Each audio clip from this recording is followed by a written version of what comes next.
샬롬. 샬롬. 예, 반갑습니다. 예, 정말 반갑습니다. 여러분들, 당신의 기도가 기적이 될 것입니다. 우리 한번 인사 한번 해볼까요? 당신의 기도가 기적이 될 것입니다. 여러분의 기도가 기적이 될 것입니다. 이 놀라운 은혜의 기적, 그리고 기도의 기적을 경험하는 축복이 있으시기를 주님의 이름으로 축복합니다. 아멘. 자, 여러분, 우유통에 개구리 2마리가 퐁당 빠져버렸어요. 자, 우유통의 그 벽이 미끄러워서 도저히 개구리들이 밖으로 나올 수가 없는 거예요. 다 두 마리의 개구리 중에서 첫 번째 개구리는 이렇게 말했으며, 아이고, 이제 못하겠어. 이젠 끝이야. 아무리 발버둥쳐도 소용없어. 그리고 포기하고 꼬르르 가라앉아서 꼴까닥 죽고 맙니다. 자, 그런데 두 번째 개구리는 달랐습니다. 이렇게 말합니다. 아니야, 내가 그래도 끝까지 살아보는 거야. 그리고 계속해서 막 발버둥을 칩니다. 1분이 지나고 30분이 지나고 1시간이 지나고 계속해서 우유 속에서 발을 막 젓고 있습니다. 아이고, 그러자 놀라운 일이 벌어졌습니다. 기적이 일어났습니다. 개구리가 계속 발을 저으면서 우유가 점점 뭐로 변합니까? 버터로 변해버린 것입니다. 그래서 결국 그 개구리는 버터 덩어리 위에 올라타서 깡충 어떻게 세상으로 튀어나와서 살았다는 재미있는 이야기가 있습니다. 자, 여러분, 자, 이 개구리를 살린 것이 무엇일까요? 바로 버티는 힘이었습니다. 그 상황에서 끝까지 어땠습니까? 버텼습니다. 끝까지 살려고 포기하지 않고 버텼다는 것입니다. 이 세상에서 성공한 사람들은 똑똑한 사람이 아니고 버텨낸 사람이라는 것입니다. 기도에 응답받은 사람은 능력 있는 사람이 아니라 포기하지 않는 사람이라고 합니다. 믿습니까? 아멘. 여러분들 버텨내십시오. 포기하지 마십시오. 네, 자, 그것도 내 혼자 버티고 나 혼자 포기하지 않는 것이냐. 어떻게? 주님 안에서 버텨내고 주님 안에서 포기하지 마십시오. 아멘. 자, 오늘 그러한 한 주인공이 있습니다. 오늘 말씀 읽었던 한 가부가 이제 등장합니다. 자, 이 말씀은 우리가 너무나 잘 아는 이야기입니다. 끈질긴 기도의 그 샘플이라고 할 수 있습니다. 간혹 막 그냥 부르짖고 기도할 때마다 이 가부가 머릿속에 떠오릅니다. 그래, 이렇게 기도해야지 라는 생각 여러분들 가질 수 있지 않을까요? 자, 근데 이 우리의 기도가 마치 우리가 막 매달리기 할 때 막 버티고 막 까딱까딱 바둑만 떨면서 이렇게 기도 버티면은 내가 원하는 소원이 이루어진다라는 것만 말한 것이 아니라는 것입니다. 오늘 말씀에 그 예수님의 왜 이 말씀하셨을까라는 정확한 의도가 1절 말씀에 나와 있습니다. 한번 읽어보시겠습니다. 예수께서 그들에게 항상 기도하고 낙심하지 말아야 할 것을 비유로 말씀하여, 항상 기도하고 낙심하지 말아라 라는 것을 이 말씀을 비유로, 과부의 말씀 비유로 이렇게 말했다는 것입니다. 여러분들 우리 한번 따라해 볼까요? 항상 기도하고 낙심하지 맙시다. 왜 하나님께서는 항상 기도하라고 하는 것이 아니라 낙심하지 말라고까지 하셨을까? 여러분들 아십니다. 우리가 어떨 때는 정말 우리가 열심히 기도를 했는데도 불구하고 도저히 하나님께서는 내 기도를 들어주시지 않는 것 같아요. 언제 응답해 줄지 모를 때가 있습니다. 우리 사람이기 때문에 우리 마음 가운데 뭐가 찾아옵니까? 낙심이라는 이 사탄이 주는 그 마음이 스물스물 우리 마음에 들어올 때가 많다는 것입니다. 그래서 예수님께서는 너희들이 기도하되 항상 기도하고 낙심하지 말아라 라고 말씀하고 있습니다. 자, 이렇게 낙심하지 않고 항상 기도할 수 있는 것, 자, 어떻게 할 수 있을까? 우리 1절에서 3절 말씀 한번 읽어보시겠습니다. 다시 한번, 이르시되 어떤 도시에 하나님을 두려워하지 않고 사람을 무시하는 한 재판장이 있는데, 3절, 그 도시에 한 가부가 있어 자주 그에게 가서 내 원수에 대한 나의 원한을 풀어주소서 하되. 아멘. 자, 이 말씀의 비유 속에서 두 사람이 등장을 합니다. 누굽니까? 재판장과 과부입니다. 자 여기서 하나님의 그 분명한 하나님의 비유의 말씀이지 않습니까? 이 비유의 말씀은 분명히 하나님께서 이 말씀 동안 어떤 의도가 있다는 생각이 듭니다. 어떤 의도일까? 왜 하필이면은 불의한 재판장과 그 과부를 등장시켰을까? 자, 여기에 그 재판장의 특징이 분명하게 나와 있습니다. 자, 재판장, 의로운 재판장인가요? 아닙니다. 불의한 재판장이 등장합니다. 그 당시에 그가 가진 그 권한은 지금 사회와는 더 다른 엄청난 막강한 힘과 권력을 가진 그 자리라는 것입니다. 거기에다가 그 사람은 아까 읽은 것처럼 하나님을 두려워하지 않고 또 사람들을 무시하는 그런 사람이었습니다. 그리고 이렇게 불의한 사람이 그 불의한 사람의 그 절대적인 권력 안에 누가 속해 있는가 하면은 바로 과부가 속해 있다는 것입니다. 자, 과부의 운명이 누구의 손에 달렸는가 하면은 너무 안타깝게도 이 불의한 재판장 그 손에 달려 있다는 것입니다. 자, 그러니까 이 과부가 속한 그 사회, 과부의 그 모든 조건, 과부의 그 환경은 이 불의함 속에 다 속해서 있다는 것이죠. 자, 그러면 이 과부란 어떤 존재인가? 여러분들 오늘날은 이 과부란 말도 쓰지도 않습니다. 뭐죠? 한부모라고 말하나? 하여간에 지금은 쓰지도 않은 그 단어이지만은 그리고 지금은 그렇게 힘든 그런 상황이 아니지만은 이때 이 당시 고대 사이에 이 과부의 운명, 이 과부는 어떤가? 당시에 최고의 약자입니다. 최고 약한 사람을 대변하고 있습니다. 가장 연약한 상태, 가장 비극적인 상태, 가장 고독한 상태, 가장 그 비참한 상태를 과부와 견주어서 말하고 있다는 것입니다. 그리고 이 기본적인 생계 유지조차도 어려워서 아주 극심한 경제적 문제에 시달려야 했다는 것입니다. 만약에 이 과부가 빚이 졌는데 빚을 청산하지 못하면은 그들의 자녀도 노예로 팔려가야 하는 그러한 상황에 놓여 있는 그러한 과부를 말하고 있습니다. 자, 그런데 이런 상황 가운데 더군다나 이 본문에 등장한 이 과부는 또 한 가지의 문제를 안고 있습니다. 그것이 무엇이었습니까? 이 과부에게 뭐가 있겠습니까? 원수가 있다고 합니다. 여러분들 원수 있나요? 원수. 이름도 원수인 사람이 있더라고요. 김원수라고 있더라고요. 있어요. 자, 그런데 자, 여러분들 원수 평생 왼수 이러지 마십시오. 여기서 말하는 그 원수를 그런 원수, 감정적인 그 개념의 원수를 말한 것이 아니라 여기 재판장이 나오지 않습니까? 여기는 어떤 소송 관계의 그런 원수를 말하고 있습니다. 피고인과 있지 않습니까? 고소인이 있는 것처럼 이렇게 그냥 이 과부가 이런 상황 가운데서 그냥 살아가는 것도 너무 지치고 힘든 데다가 이런 원수, 송사의 문제에 걸렸다는 것이 여러분들 우리 살아가면서 지금도 그렇지 않습니까? 어떤 법적인 송사에 휘말리면은 그야말로 피가 마릅니다. 그죠? 자, 그런데 이 과부를 괴롭히는 이런 원수가 그 과부 옆에 존재하니까 그 과부의 삶이 얼마나 힘들고 버겁고 어려웠겠습니까? 여러분 이해 가시나요?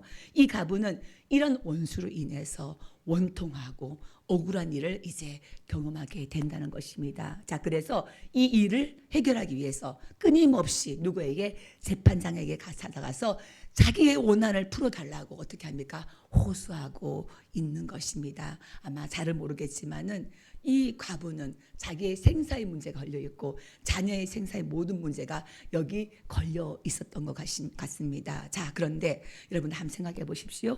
이 둘의 관계를 우리가 조금만 더 깊이 생각해 보면은 애초에 이 과부의 그 원한을 풀어달라는 이 요구가 이 재판장에게 아무런 영향을 끼칠 수 없다는 사실을 우리가 알게 됩니다. 왜? 재판장은 어떻습니까? 불의합니다. 그리고 이 재판장은 불의한 데다가 하나님을 두려워하지도 않고 또 다 사람을 무시하는 아주 오만한 그야말로 안악무인격으로 지금 그런 처지의 그 재판장이 과연 그 사회에서 가장 제약자인 그 과부의 억울함에 과연 길을 기루었을까라는 생각을 하게 됩니다. 자, 4절에 보면은 이 사람도 자신이 압니다. 내가 뭐라고 말합니까? 내가 하나님을 두려워하지 않고 사람을 무시하나 자기도 자신 알아요. 자기가 그런 사람인 줄을. 이렇게 자기의 불의함을 인정할 만큼 뻔뻔한 사람인데 그런 사람에게 그 과부는 뇌물 하나 줄 수 없는 그런 연약한 그런 한푼 쏜 과부의 요구가 과연 아무리 자기의 요구가 정당하고 합법하고 억울한다 한들 그게 무슨 소용이 있겠습니까? 애초에 그 재판관에는 옳고 그름 따위는 아무것도 중요한 사람이 아니라는 것입니다. 여러분들 뭐가 정립이 되나요? 이런 재판장과 이런 과부의 이야기. 자, 여기서 말하고자 하는 것은 무엇일까? 자, 이것은 바로 이것입니다. 수많은 우리 삶 가운데도 그렇고 수많은 그 현실적인 문제에서 원천적인 그 불가능을 설명하고 있다는 생각이 듭니다.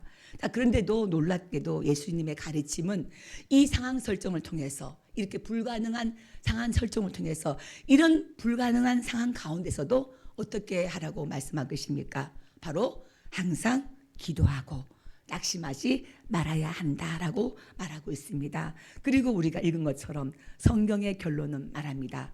이 과부의 강청은 끝내 이루어집니까? 안 이루어집니까? 끝내 이루어졌습니다. 왜? 항상 기도했고 낙심하지 않았기 때문입니다. 여러분, 도대체 이 성경의 가르침을 우리가 어떻게 받아들이고 우리에게는 어떻게 또 적용할 수 있을까? 우리는 어떻게 하지만이 항상 기도하고 낙심하지 않는 그 믿음을 가질 수 있을까? 오늘 과부의 그 모습을 통해서 과부의 그 기도를 통해서 우리 한번 살펴보도록 하겠습니다. 이 항상 기도하고 낙심하지 않는 사람, 이 과부는 우리 모두의 이 기도의 샘플입니다. 자, 우리 3절 한번 읽어보시겠습니다. 3절, 그 도시에 한 과부가 있어 자주 그에게 가서 내 원수에 대한 나의 원한을 풀어주소서 하되. 자, 한 과부가 그 원수에 대한 원한을 풀어달라고 이렇게 말하고 있습니다. 자, 오늘 말씀에 제일 많이 등장한 단어가 바로 뭐냐면 원한이란 말입니다.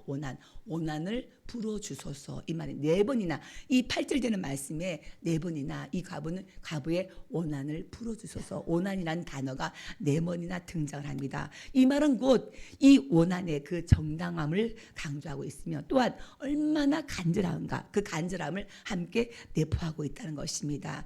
여러분들 우리가 살다가도 우리에게도 아주 막막하고 불가능한 일 같은 일들 그리고 어려운 일이 닥칩니다. 근데 심리학자들의 그 이론을 보면은 사람들이 실제적으로 이렇게 힘든 문제에 부딪혀서 그 변화와 해결하려고 이렇게 시도했다가 실패하는 것보다는 차라리 그냥 앉아서 당하는 것이 훨씬 더 낫다고 생각한다고 합니다. 여러분 어떻습니까? 여러분들의 닥친 문제 가운데 어떻습니까? 포기합니까? 도전합니까? 자, 적극적으로 상황을 분석하고 문제를 직면하는 것을 그냥 앉아서 당하는 것보다 오히려 더 많이 힘들어하고 고민하고 계류한다는 사실입니다. 그러니까 어떤 문제가 닥치잖아요. 그게 모르겠어. 자신이 없어. 이렇게 포기하고 만다는 것이죠. 그래서 많은 사람들이 그 어떤 것도 시도하지 않고 그냥 절망하기를 선택한다는 것이죠. 인생의 어려움을 똑바로 살아가는 거 쳐다보는 그조차도 굉장히 힘들어한다는 회피하는 것이죠. 문제를 회피하는 성향이 굉장히 강하다는 것입니다.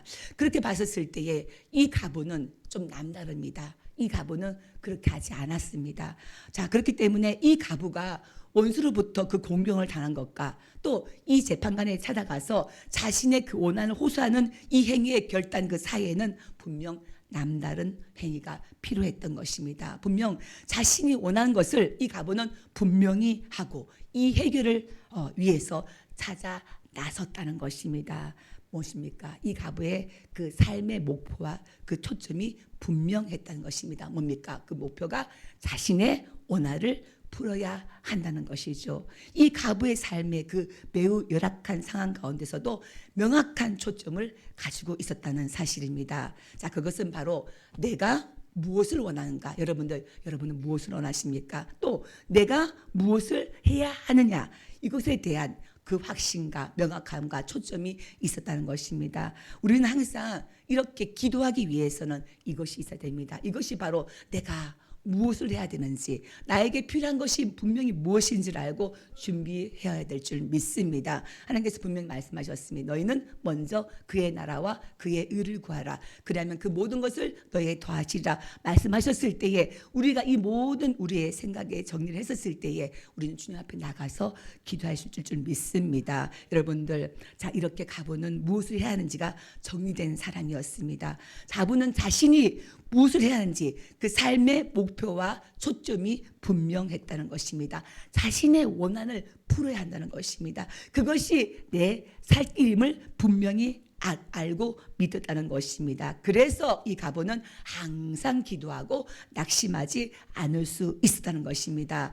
여러분, 기도하는 삶이라는 것은 삶의 우선순위, 뭐가 더 중요하고 뭐가 뒤인지를 알고 그 목적이 반드시 정리된 삶인 줄 믿으시기를 원합니다. 우리 믿음의 사람, 우리 크리스찬들은 목적이 이끄는 삶을 살아가기를 원합니다. 하나님이 원하시는, 하나님이 부르신 하나님 그 목적대로 살아가기를 원합니다. 자, 여러분들, 이렇게 우리의 삶 가운데서 정리된 그 삶의 목적을 정리하고 주님 앞에 나갔을 때에 분명히 내가 뭔가 있어, 이 목적대로 살아야 돼, 이것을 이루어야 돼, 이것이 있다면은 우리는 항상 기도할 수 있으며 그리고 낙심하지 않을 줄 믿습니다. 자, 그리고 다시 이 가부가 또 불의한 재판관에게 계속해서 이렇게 탄원할 수 있었던 그것은 바로 무엇일까 봤을 때에, 자, 이 가부는 분명한 것을 알았습니다. 그건 뭔가 하면은 그 모든 삶의 모든 일의 모든 문제의 해결자, 그 결정권자가 누구인지를 분명하게 알았다는 것입니다. 자, 가부는 자기의 원한의 문제를 풀기 위해서 갔습니다. 누구에게 갔습니까? 불의한 재판장에게 갔습니다. 자, 우리가 이 본문을 읽으면서 가부가 이 불의한 재판을 찾아간 것이 너무너무 당연히 갔겠지라고 생각할 수 있겠지만, 만약에 우리 가운데 어떤 문제가 있어요. 근데 우리가 찾아갈 사람이 불의한 재판장이라면, 또 그 불의한 재판장이 하나님을 두려워하지도 않고 또 사람을 엄청 개무시해. 그럼 우리가 과연 찾아갈 수 있을까? 우리의 모습을 바라봤을 때 그게 내 문제라면 아마 우리는 포기할 수 있다는 생각이 들었습니다. 그럼에도 불구하고 이 가부는 이 모든 것들이 장애물이 되지 않았습니다. 그냥 계속해서 끈질기게 그 재판장에게 찾아갔다는 것입니다. 여러분, 왜일까요? 그 가부는 어차피 자신이 다른 곳에서 출구를 찾을 수 없다는 것을 그 자신이 스스로 알았기 때문입니다. 그가 불의하든 말든지 하나님을 두려워하든지 말든지 자기의 운명은 그 재판장에 달려있다는 것을 분명하게 알았다는 것입니다. 만약에 그 가부가 다른 기댈 곳이 있었다면 굳이 그 불의한 재판장에게 찾아갈 이유가 없었다는 것입니다. 하지만 이 가부는 수없이 거절을 당하고 돌아온 후에도 그녀가 자신의 문제를 해결할 수 있는 그 유일한 대상은 이 재판장뿐이라는 것을 분명하게 알았다는 것입니다. 그래서 가부는 다시 생각해요. 다시 쫓겨났어. 집에서 아무리 생각해도 다른 길이 없는 거야. 그래서 다시 또 어떻게 재판장에게 찾아갈 수밖에 없었다는 것입니다. 자기 인생에서 이 재판장 외에는 답이 없다. 재판관 외에는 노답이다. 그러니까 다음날 다시 또 가고 이런 현실 판단이 있었기 때문에 그녀가 불의한 재판에 의해서 지속적으로 찾아가서 강청하기를 멈추지 않았다는 것입니다. 여러분들, 자, 이 이야기는 무슨 이야기일까요? 여러분, 우리의 기도도 마찬가지란 것입니다. 우리가 항상 기도할 수 있는 그 중요한 근거가 무엇이겠습니까? 그것은 우리에게 기도가 아니고서는 출구가 없다는 것, 출구를 찾지 못한다는 그러한 그 믿음이 생길 때 가능하다는 것입니다. 여러분, 아멘이십니까? 도대체가 기도 외에도 할 수 있다는 이런 믿음이 있다는 거 굉장히 배짱입니다. 그죠? 여러분들, 저는 이 과부의 이야기를 볼 때마다 우리 엄마 김봉실 권사가 생각이 납니다. 항상 그걸 많이 느꼈습니다. 우리 엄마 가부는 아니었어요. 우리 엄마가 더 가부는 아니었는데 항상 평생을 이 가부 같은 심정, 오늘 우리가 읽었던 이 간절한 강청한 기도한 이 가구의 심정으로 주님을 꽉 붙잡고 살았던 분이십니다. 그립네요. 굉장히 시간 가서 참 보고 싶은 거죠. 항상 그 입으로 내가 고백하는 말이 나는 주님 없이는 못 살아. 뭐라고요?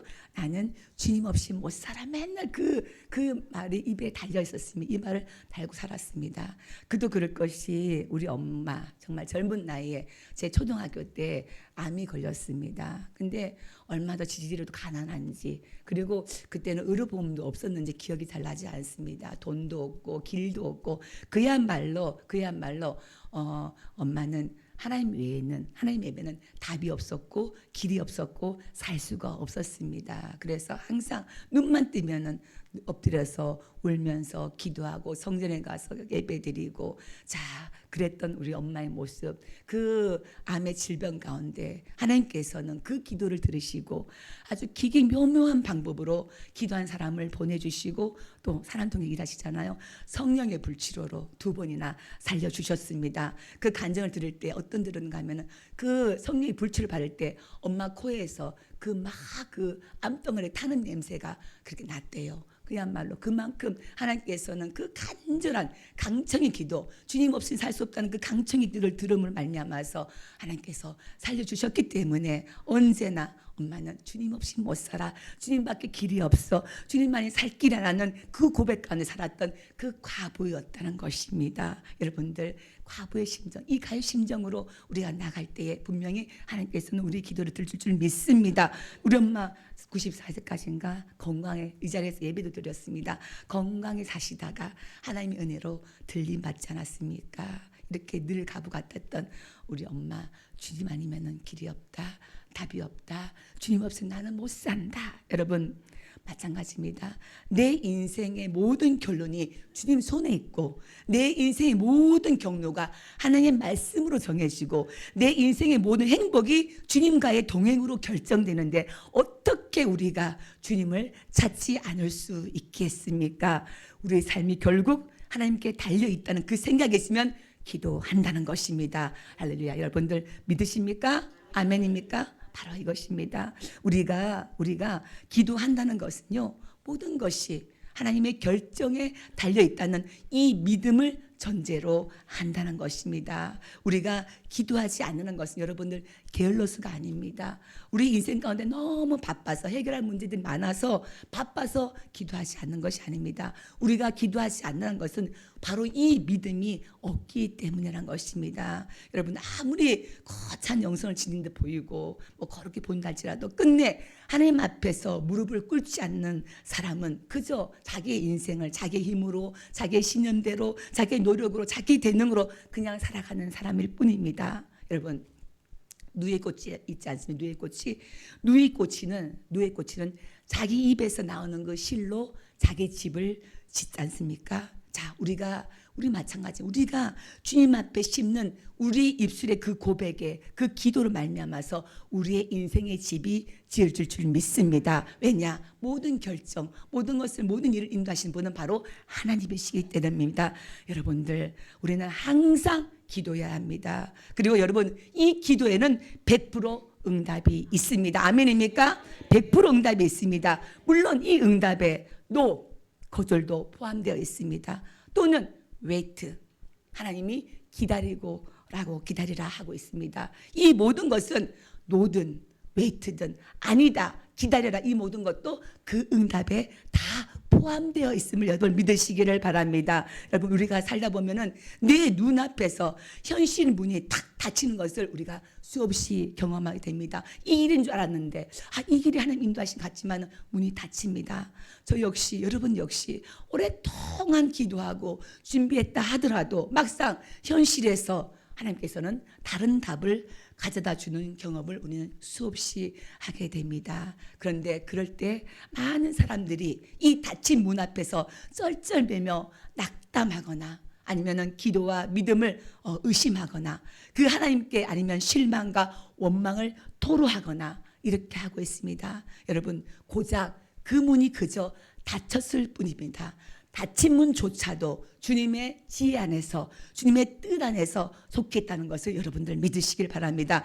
만약 그 문 또한 하나님께서 닫으신 문이라면은 그 현실이 하나님의 응답이라면은 물론 우리는 절망할 필요가 없다는 것입니다. 아멘입니까? 여러분들, 왜냐하면은 하나님의 그 거절 역시 우리 인생의 정답이기 때문입니다. 여러분, 우리가 어렸을 때, 아니 지금도 시험 보면은 아까 물어보니까 저는 사지선당만 기억나는데 오지선당, 문제가 오지선당이 5가지 예시가 있다는, 거기 보면은 맞는 것은, 어떤 문제는 맞는 것은, 아니면은 맞지 않는 것을 고르라는 문제들이 있지 않습니까? 문제의 유형이 맞는 것은, 맞지 않는 것은. 자, 그랬을 때에 우리가 답을 구했어요. 맞는 것도 정답, 맞지 않는 것도 정답입니다. 자, 바로 이것입니다. 하나님 안에서 맞는 것도 정답, 하나님 안에서 맞지 않는 것도 정답, 열리는 것도 응답, 닫히는 것도 하나님의 응답인 줄 믿으시길 바랍니다. 우리의 어떤 기도 제목보다도 훨씬 더 뛰어난 그 하나님의 지혜로운 그 하나님의 응답이기 때문입니다. 자, 그분을 닫았을 때 우리가 다시 기도와 말씀으로 새 길을 찾아서 하나님의 인도하심을 받는다면은 그 길은 반드시 주님이 예비하신 우리의 새로운 길이고 또 더 지경을 넓혀서 또 확장된 곳으로 새로운 길로 인도해 주실 줄 믿습니다. 여러분들, 이것조차도 주 앞에 내려놓고 그 닫힌 문이 정말 주님의 결정인지 주님 앞에 나가기를 원합니다. 여러분, 인생의 수많은 그 문제들의 최종적인 결론은 언제나 우리 주님 앞에 나와서 내리시기를 바랍니다. 인생의 크고 작은 모든 문제들의 최종의 결정권자 누구십니까? 바로 하나님 주님이심을 믿으시길 바랍니다. 그 문제를 들고 주님 앞에 나와서 항상 기도하고 낙심하지 말기를 바랍니다. 이 갑은 이렇게 포기하지 않고 항상 기도하고 낙심한 믿음으로 주 앞에 나갔다는 것입니다. 자, 우리 4절과 5절 말씀을 읽어보시겠습니다. 듣지 아니하다가 후에 속으로 생각하되 내가 하나님을 두려워하지 않고 사람을 무시하나 이 가부가 나를 번거롭게 하니 내가 그 원한을 풀어주리라. 그렇지 않으면 늘 와서 나를 괴롭게 하리라 하였느니라. 아멘. 지금 이 불의한 재판관은 과부의 원한을 어떻게 했습니까? 이제 아이고 원한을 풀어주리라. 이 가부를 원한을 풀어주리라 결정을 합니다. 자, 이렇게 결단한 그 근거가 뭘까요? 이 가부가 그 뜻이 합당해서 정의로워서 정당해서 그게 아니라는 것입니다. 왜? 그렇지 않으면은 그 가부가 어떻게 늘 와서 나를 괴롭게 하리라 하였느니, 나를 괴롭힐 거를 알고 있습니다. 이 가부가 절대 포기하지 않을 것이라는 것을 이 재판장이 말하자면 이 재판장이 이 가부한테 손을 들었어요. 아유 모르겠다. 가부가 포기하지 않으니까 누가 포기했습니까? 재판장이 포기를 했다는 것입니다. 이 정도는 돼야 되지 않겠습니까? 여러분들, 내가 포기하는 것이 아니라 그 뭔지를 포기시킬 만한 그러한 믿음으로 나가기를 원합니다. 여러분들, 자, 왜 사람들은 쉽게 포기할까요? 포기가 쉽기 때문에. 쉽습니다. 쉬운 길로 가고자, 넓은 길로 가고자, 쉬운 길로 가고자 포기합니다. 자, 상황이 힘들고 어떤 난관이 생기고 해결이 어렵고 복잡해질 때 사람들은 이 현실에 부딪혀가며 답을 찾는 것을 꺼려한다고 합니다. 회피하고 한답니다. 회피하고 빨리 어떤 방법이라든 어떤 형태로든지 간에 그냥 문제만 빨리 그냥 해결됐으면 좋겠어라고 생각을 한다고 합니다. 이거를 종결 욕구라고 한답니다. 복잡하고 그 모호한 상황을 견디지 못하고 그냥 이 상황을 그저 빨리 끝내버리려고 하는 그런 욕구 같은 것이 우리 마음 가운데 있다는 것입니다. 생각해보니까 정말 그런 것 같습니다. 그런데 우리가 이 모호한 중간지대를 믿음으로 붙이는 그 영적인 어떤 그 힘, 영적인 근성을 길러야 된다는 것이죠.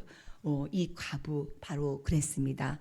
날카롭게 현실을 직시했습니다. 그리고 주님 앞에 맡겼습니다. 그리고 기도했습니다. 어떻게 포기하지 않고 끝까지 그렇게 나아갔다는 것입니다. 여러분들, 이러한 믿음으로 주 앞에 나갔을 때에 여러분 이 가부보다도 그 재판장을 포기한 것처럼 모든 문제가 그 모든 것들이 포기될 줄 믿습니다. 자, 우리 6절에서 8절 말씀 한번 읽어보시겠습니다. 주께서 또 이르시되 불의한 재판장이 말한 것을 들으라. 하물며 하나님께서 그 밤낮 부르짖는 택하신 자들의 원한을 풀어주지 아니하겠느냐. 그들에게 오래 참으시겠느냐. 내가 너에게 이르노니 속히 그 원한을 풀어주시라. 그러나 인자가 올 때에 세상에서 믿음을 보겠냐 하시니라. 바로 이겁니다. 뭡니까? 하물며. 이 비유의 말씀을 왜 했냐? 바로 이것입니다. 그 불의한 재판장과 그 선하신 하나님을 대비하는 것이죠. 하물며 불의한 재판관, 그 불의한 재판관이 악한 자라도 자기 자녀들에게 좋은 것을 줄 줄 안다. 하물며 하나님 아버지인데 자녀들에게 좋은 것을 주지 않겠냐는 것이죠. 그러니까 이렇게 대비한 것입니다. 악당이라도, 악한 불의한 재판장이라도 그 모든 송사의 문제를 다 들어주시는데 공의로운 하나님께서 너희의 기도를 들어주시지 않겠냐는 것이죠. 공의로운 하나님께서는 반드시 들어주시기 위한 그런 하나님의 문제인 줄 믿습니다. 불의한 재판관도 그 질긴 요구에 응답해 주셨다면은 하나님께서 택하신 자 누굽니까? 바로 우리입니다.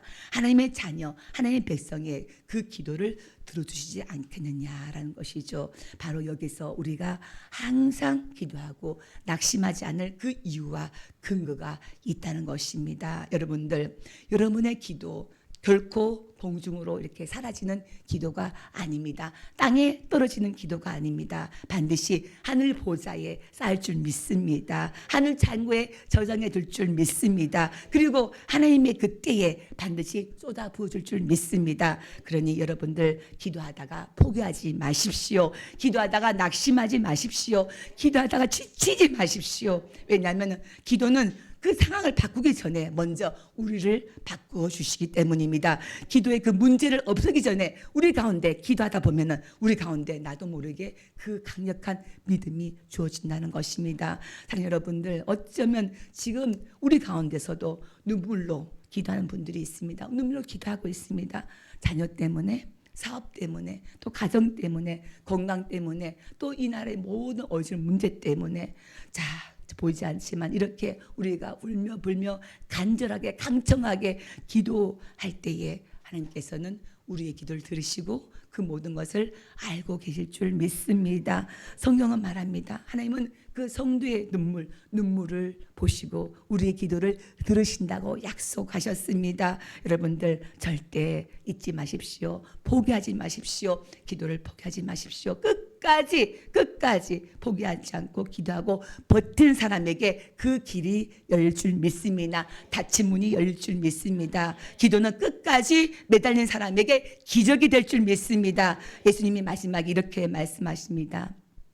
인자가 올 때에 세상에서 믿음을 보겠는가? 여러분 뭐라고?